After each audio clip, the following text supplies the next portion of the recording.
नमस्कार, बिहार तक देख रहे हैं आप और मेरा नाम है प्रेरणा। पूर्व डीजीपी गुप्तेश्वर पांडे वीआरएस लेने के बाद और वीआरएस लेने के पहले से काफी चर्चा में थे। वीआरएस लेने के बाद ही उन्होंने जेडीयू का दामन थाम लिया था।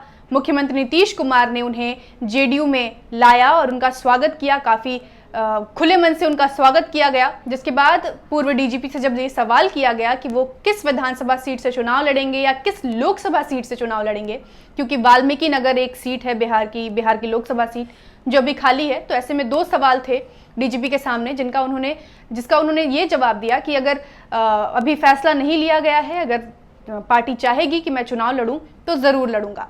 लेकिन इस पूरे प्रक्रिया के बाद ये एक अटकलें लगाई जाने लगी कि डीजीपी का गृह जिला चूंकि बक्सर में है, इस वजह से वो बक्सर से चुनावी मैदान में दिखाई दे सकते हैं। ये अटकलें जोरों शोरों से लगने लगी। पूर्व डीजीपी गुप्तेश्वर पांडे ने अपना कवर पिक भी चेंज करते हुए लिखा था कि मैं बक्सर का बेटा, इस तरीके का कुछ उनका कवर पिक था। जिसके बाद अश्विनी कुमार चौबे ने ये टिप्पणी की कि बक्सर जो सीट है वो बीजेपी की परंपरागत सीट है, बीजेपी का इस पर हक है। ऐसे में जेडीयू का कोई नेता, जेडीयू का कोई कैंडिडेट यहां से नहीं उतर सकता।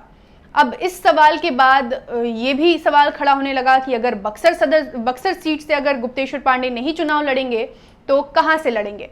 अब मंगलवार को ही एनडीए की ज्वाइंट प्रेस कॉन्फ्रेंस हुई, जिसके बाद सीटों का जो फॉर्मूला है वो तय किया गया। मुख्यमंत्री नीतीश कुमार ने कहा कि जेडीयू के खाते में 122 सीटें आई हैं और बीजेपी के खाते में 121 सीटें।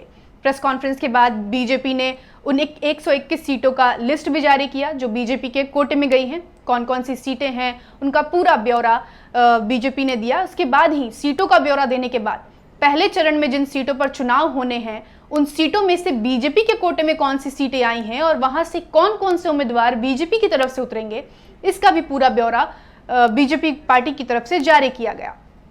उस लिस्ट में 2 विधानसभा सीटों का जिक्र नहीं किया गया है जहां पर उम्मीदवार बीजेपी उतारने वाली है, क्योंकि ये 2 सीटें बीजेपी के कोटे में हैं और पहले चरण में यहाँ चुनाव होने वाले हैं।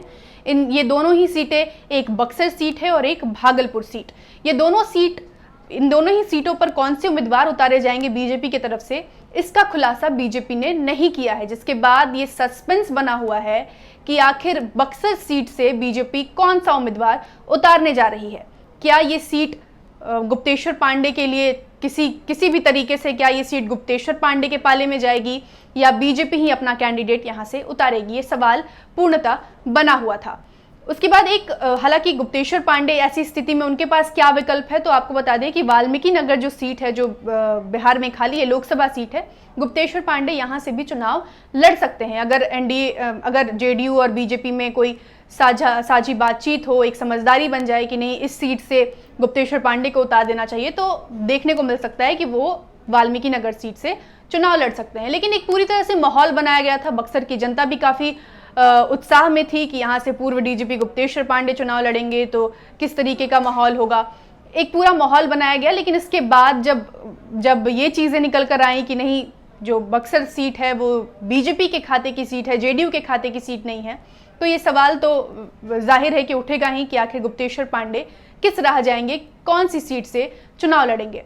पूर्व डीजीपी गुप्तेश्वर पांडे के बारे में बताऊं तो वो हमेशा चर्चा में रहे हैं, वीआरएस लेने से पहले भी और वीआरएस लेने के बाद भी। जैसे मैंने शुरुआत में बताया, वो अपनी बयानबाजियों को लेकर भी काफी चर्चा में रहे हैं। उन्होंने रिया चक्रवर्ती और सुशांत सिंह राजपूत वाले मामले में कई ऐसी बढ़ चढ़कर बयानबाजियां की जिसके बाद उनकी काफी आलोचना हुई। उनका एक बयान जो रिया चक्रवर्ती के संदर्भ में उन्होंने दिया था कि रिया चक्रवर्ती की औकात क्या है, इस तरीके का उनका एक बयान आया था, जिसके बाद उनकी काफ़ी आलोचना की गई थी।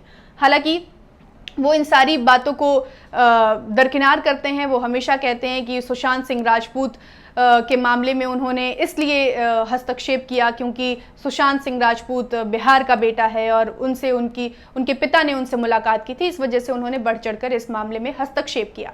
वो मुख्यमंत्री नीतीश कुमार की काफ़ी तारीफ करते रहते हैं। हर मंच से उन्होंने मुख्यमंत्री नीतीश कुमार की तारीफ की है। जब वो डीजीपी थे तब भी और डीजीपी का पद वीआरएस लेने के बाद भी वो मुख्यमंत्री नीतीश कुमार की काफ़ी तारीफ करते हैं। पूर्व डीजीपी गुप्तेश्वर पांडे पहले भी राजनीति में कदम रख चुके हैं। तब उन्होंने बीजेपी का दामन थामा था, लेकिन फिर वो वापस डीजीपी के पद पर आ गए थे और उसके बाद हाल फिलहाल जब ये सुशांत सिंह राजपूत और रिया चक्रवर्ती का मामला काफ़ी जोर पकड़ने लगा और उन पूरे मामले पर उनके क्रेडिबिलिटी पर सवाल उठने लगा, उनके बयानबाजियों पर सवाल उठने लगा, तो उन्होंने कहा कि चूंकि मेरे क्रेडिबिलिटी पर सवाल उठ रहा था, मुझ पर लगातार सवाल किए जा रहे थे, इस वजह से मैंने वीआरएस ले लिया। और वीआरएस लेने के बाद ही उन्होंने तुरंत प्रेस कॉन्फ्रेंस किया और कहा, मतलब इनडायरेक्ट वे में कहा कि वो राजनीति में कदम रख सकते हैं। कुछ ही दिनों बाद उन्होंने जेडीयू का दामन थाम लिया, जिसके बाद ये सारी अटकलें लगने लगी। हालांकि गुप्तेश्वर पांडे जब प्रेस कॉन्फ्रेंस कर रहे थे तो उन्होंने कहा था कि उन्होंने डीजीपी का वीआरएस ले लिया है, लेकिन वो जनता की सेवा करना चाहते हैं और उन्होंने राजनीति में कदम भी इसलिए रखा है क्योंकि वो जनता की सेवा करना चाहते हैं। लेकिन जनता की सेवा करने का मौका उन्हें इस बिहार विधानसभा चुनाव में मिलेगा या नहीं, ये एक बड़ा सवाल है। बिहार से जुड़ी तमाम बड़ी खबरों के लिए देखते रहिए बिहार तक।